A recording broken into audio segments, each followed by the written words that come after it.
بسم اللہ الرحمن الرحیم۔ شب قدر کی فضیلت۔ رمضان شریف کی راتوں میں ایک رات ایسی ہے جو 1000 مہینوں سے بہتر ہے۔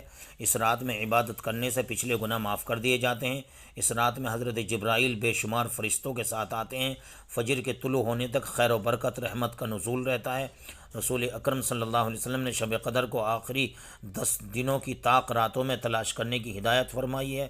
اس لیے 21، 23، 25، 27 اور 29ویں رات میں زیادہ انہماک سے عبادت کرنی چاہیے۔ اس رات کی خاص دعا ہے اللہم انک عفو تحب العفو فاعف عنی، اللہم انک عفو تحب العفو فاعف عنی۔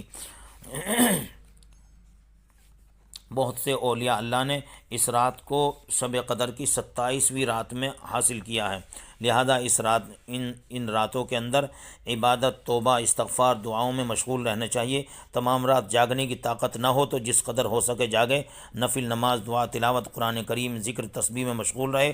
کچھ نہ ہو سکے تو عشاء اور صبح کی نماز جماعت سے ادا کرنے کا اہتمام کرے۔ اللہ قبول فرمائے۔